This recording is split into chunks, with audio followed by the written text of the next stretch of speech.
Hey there, this is the Top Floor Please podcast, where women in leadership rise together. I'm your host, Melissa McCormick, executive coach and founder of the Grace and Salt Leadership Academy. This is your space to find clarity, grow in confidence, and lead with bold authenticity. Whether you're navigating the boardroom, building your team, or stepping into new territory, you're not alone. Let's talk real challenges, real growth, and real leadership, because the top floor isn't just a place, it's a mindset. All right, let's get started. All right, welcome back to the Top Floor Please podcast. I'm your host, Melissa McCormick, and today we are diving into a topic that has just been coming up lately for me as I've been going through my coaching sessions and just kind of living life. And that's a little bit of an uncomfortable but yet essential skill that we need to lean into, and that's feedback, right? How do you give it? How do you receive it? And what happens if, it doesn't go quite the way that you wanted it to go, that you wanted it to hope? Let me give you that you had hoped it would go. I want to give you an example. This happened to me um, several times throughout my leadership career, and one time in particular really sticks with me and probably always will. I was having a conversation with an employee of mine who was an amazing, and still is an amazing human being, and I needed to give them just some bad news. Like, I didn't know it was going to be bad news until there were tears. And then I was like, oh no. Because I tend to be a rip the band-aid off kind of communicator. And I learned, especially at that time, this is before I learned all about grace and salt and adjusting your approach based on the person that you were speaking with. And so it went horribly wrong. Now we ended up in a better place, but I did damage some trust in some of the relationship in my approach and how I handled the situation. The feedback was right. Like, I needed to provide the feedback, but it was all about the way that I did it. So that has just been on my mind lately, and realizing that because of that, many of us shy away from giving authentic feedback or giving feedback at all. And so we just kind of overlook it. But for me, feedback is one of the absolute purest forms of communication. In fact, I'm just going to go off on a little bit of a sidebar here that many of you may have already heard, but it really is important to talk about it again. And that is all of the steps in the communication process. So the first step is that you need to, you as the deliverer of the message, right? You create your message, and then you write your message, and or prepare for it, whether it's going to be, by telephone or by writing. But let's just say it was written communication. And so you're going to write it, you're going to create it, you're going to figure it out, then you're going to send it. And hopefully your goal is that the other person is going to receive the message. They're going to decode the message in the way you had originally intended, right? So that's just basic communications. You've got a person who's sending a message, and you have a person who's receiving that message. And one person has to encode the message, meaning they have to prepare for that message, either verbally or written. And the other person has to decode it. Again, either real time, face to face, or in writing as they're reading it, right? So that's basic communication. But the one step that I think is critical is the feedback loop, that close the loop process where the person who received it sends a message back to the person who sent the message, to the sender of the message, and says, this is what I understood. Am I correct? Now, you don't have to do that with every message. I totally get that. But the feedback loop is absolutely the most important. And so I'm kind of talking about that, and I'm kind of not talking about that. Um, I want everybody to understand that giving feedback, whether that's performance feedback, whether that's, in the communication process, whatever that might be, is super important, and it is courageous, because in today's world, we don't like to give feedback of any kind. We don't know how the other person's going to react. We don't want to damage relationships, right? We don't know how they're going to respond, and so then how am I going to respond? What if they sue me? What if, they go to HR? What if? All of these what ifs and all of these fears. But honestly, if we can, oh, what's the word? Master, that's the word. If we can master the skill of giving feedback in a grace and salt kind of way, right? Grace is that compassion piece, that understanding piece, that respect piece. I was missing grace in my example. I was missing that understanding piece, that learning to or listening to understand, not to be understood.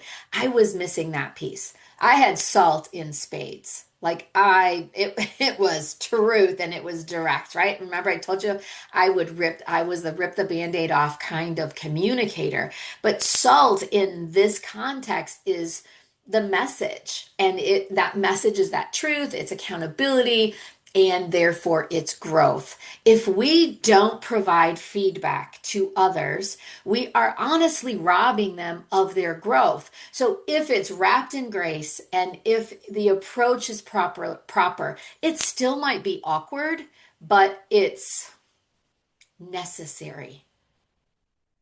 I'm just going to let that land for a second. Yeah, it still might be awkward, but it's necessary for their purposes and for your own, and possibly for your relationship. Yeah. Okay, so let's talk about how do we strike that balance then? I just want to get my notes up here. How do we strike that balance? So, um, first, just basic framework, right? The Grace and Salt basic feedback framework. So we're going to set the stage before the moment. I am big. If you followed me at all, or you've been part of the Esther Project. We teach this in the Esther Project, and it's all about preparation, anticipation. That is so important. We want to prep. I have a whole prep framework, PREP, right? A whole prep framework on how do you prepare before the moment, right? So we want to prepare, but you want to set the stage as well. So it shouldn't be a surprise. So somebody has made a mistake, or in my situation, I needed to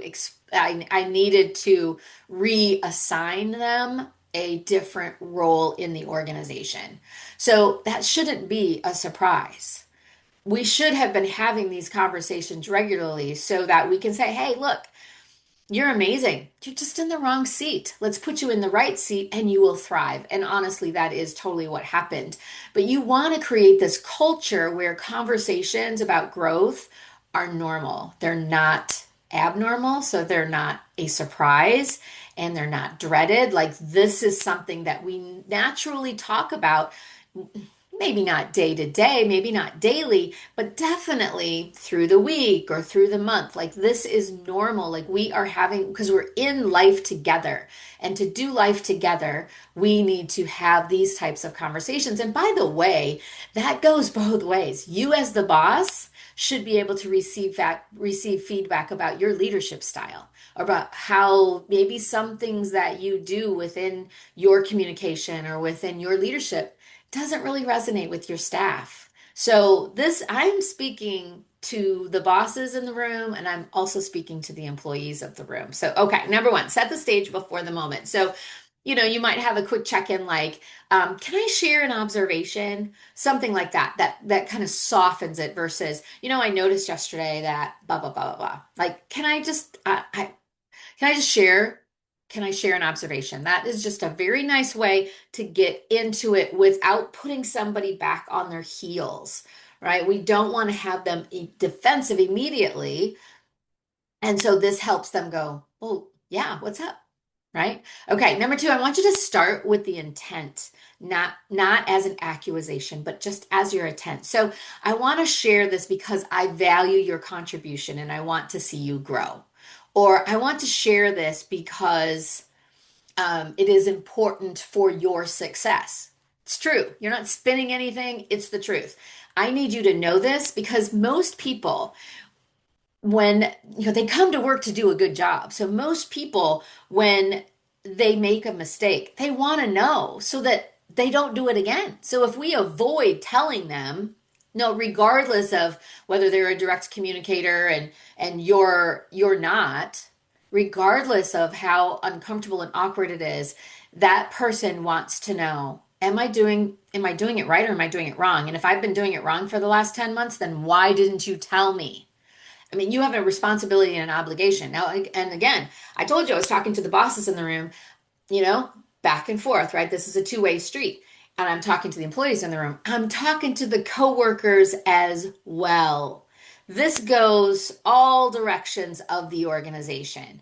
I'm talking to your coworkers as well. You see somebody, maybe they're new to the organization, and you don't want to hurt their feelings, or you've been it reminds me of my grandson Finley. He's 1.5, a little bit over 1.5, and you feel like all you say to him is no. No, you can't do that. No, you can't do that. No, you can't do that. Well, when you get a new employee on and you're onboarding, it's here's how you do it. No, that's not it. No, that's not it. Yes, we've thought about that, but we don't do that here. Like all those things come out of your mouth. And so pretty soon you're like, geez, I'm tired of telling this person no. They're going to get really kind of, just discouraged. And so you don't want to do that.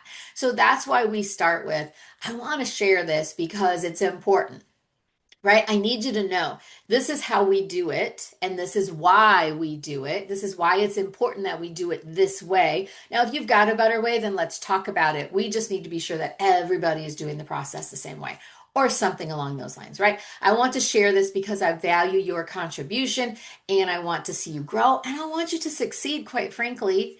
Absolutely. So focus on behavior, not on character. We've said this 100 times. I notice deadlines are slipping, not you're unreliable, right?